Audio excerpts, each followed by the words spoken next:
I was the CIA director. We lied, we cheated, we stole. We lied, we cheated, we stole. Si te gusta la política, seguramente sabes que este señor que acaba de hablar es Mike Pompeo, el secretario de Estado de Estados Unidos en la administración de Donald Trump.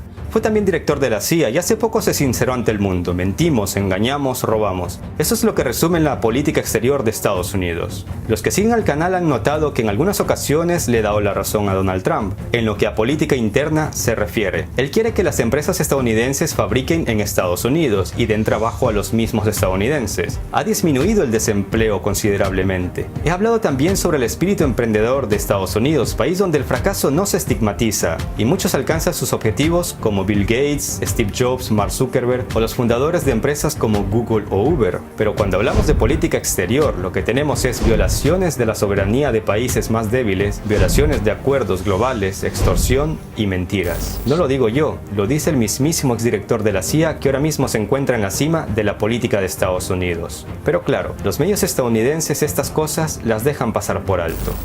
I was the CIA director. We lied, we cheated, we stole. It was like we had entire training courses. It reminds you of the glory of the American experiment.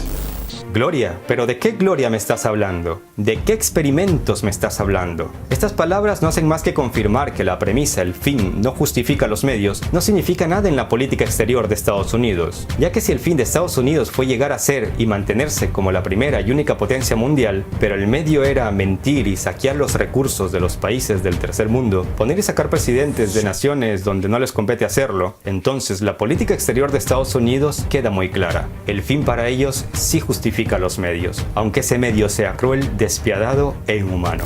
Mire, querido espectador, si hasta este momento usted no me da la razón, no siga viendo este video, no pierda su tiempo, porque da igual las pruebas, fundamentos y argumentos que ahora mismo voy a exponer, tú seguirás defendiendo esa política exterior de Estados Unidos que tanto daño ha hecho en el mundo, principalmente en América Latina. Te invito a darle dislike a este video e ir directamente a escuchar o a ver videos de bromas callejeras, ya que la política exterior y la verdad no son para usted.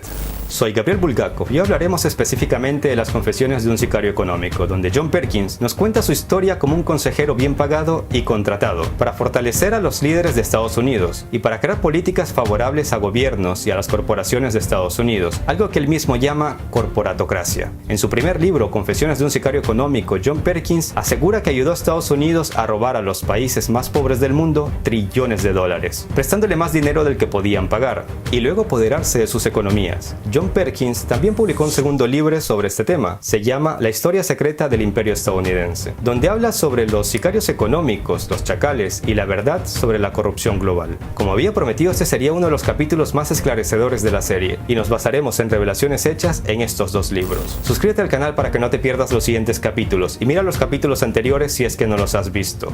Recuerda que también me puedes seguir en Instagram. Encuéntrame como Gabriel Bulgakov.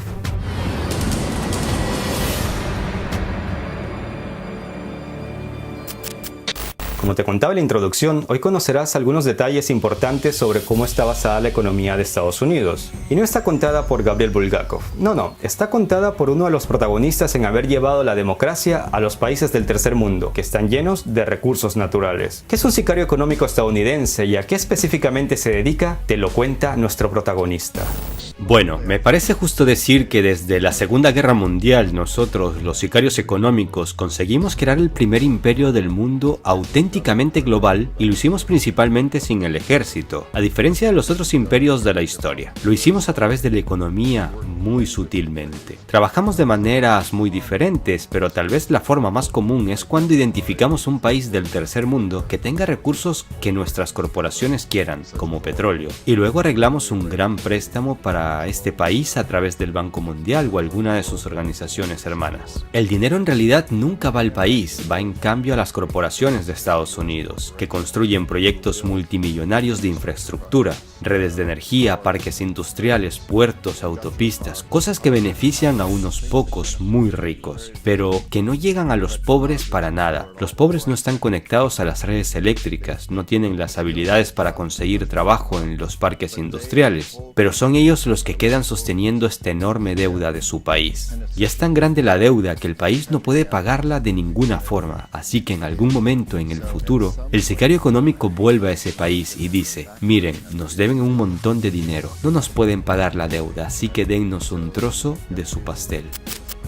El segundo presidente de los Estados Unidos, John Adams, lo tenía muy claro hace 200 años. Hay dos formas de conquistar y esclavizar a una nación. Una es por la espada y la otra es por la deuda. Y es justamente con el segundo método que nos han estado esclavizando a los países latinoamericanos. La verdad es que cuando nuestros gobernantes piden dinero a organizaciones como el FMI o el Banco Mundial, muy poco o casi nada va a parar a las cuentas del Estado. Seguramente recuerdan la crisis de Grecia, que tomó gran relevancia internacional en el 2015, cuando se plantearon salir de la zona euro. Pues bien, ese país fue rescatado por la Troika, que es como se conoce a la unión de la Comisión Europea, el Banco Central Europeo y el Fondo Monetario Internacional. En el capítulo 5 de esta serie te contaba a la perfección de cómo funcionan estos organismos y cómo se adueñan de la economía de una nación. Y en el capítulo 6, el ex ministro de Finanzas de Grecia reveló que tan solo el 9% de miles de millones que le prestaron llegó al Estado, y cómo el 91% de un préstamo fue a parar a las manos de las corporaciones extranjeras. 9% is the percent of that money that went to the Greek state.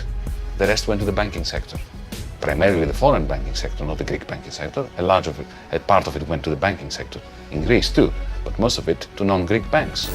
Y si los sicarios económicos son capaces de actuar y destrozar economías de países del así llamado primer mundo, imagínense de lo que son capaces de hacer en América Latina, donde nuestros políticos se venden por un chupa chups acompañado de un maletín con $1.000.000. Cuando hemos dejado a un país sumergido en una inmensa deuda que no pueden pagar, se trata verdaderamente de una gran deuda que no pueden pagar, y eso es parte del plan, que ellos no la puedan pagar. Y así en algún momento nosotros los sicarios económicos volvemos y les decimos: escuchen, ustedes nos deben mucho dinero y no pueden pagar su deuda, así que vendan su petróleo muy barato a nuestras compañías. Permítannos construir una base militar en su país, o envíen tropas de apoyo a las nuestras en alguna parte del mundo como Irak, o voten de acuerdo a nuestros intereses en la próxima votación de la ONU. O logramos de alguna manera hacer que privaticen sus empresas eléctricas, o que se privatice su sistema de agua potable y que las vendan a corporaciones estadounidenses u otras corporaciones multinacionales. Es tan típica la forma en que opera el FMI y el Banco Mundial. Ellos endeudan a un país y es una deuda tan grande que no pueden pagar, y entonces les ofrecemos refinanciar esa deuda y pagar aún más intereses, y es así como terminan vendiendo sus servicios sociales, sus compañías públicas, a veces sus sistemas educativos, sus sistemas penales, sus aseguradoras. Se ven obligados a venderles todo a corporaciones extranjeras, y es un doble, triple, cuádruple aniquilamiento. El expresidente de Ecuador, Rafael Correa, ha sido uno de los pocos líderes latinoamericanos que ha sido capaz de denunciar las tácticas de Estados Unidos en otros países. Aquí un ejemplo de un método que él pudo contrarrestar una vez en el poder. ¿Qué piensan los ecuatorianos sobre Estados Unidos y su presencia en el Ecuador y en América Latina?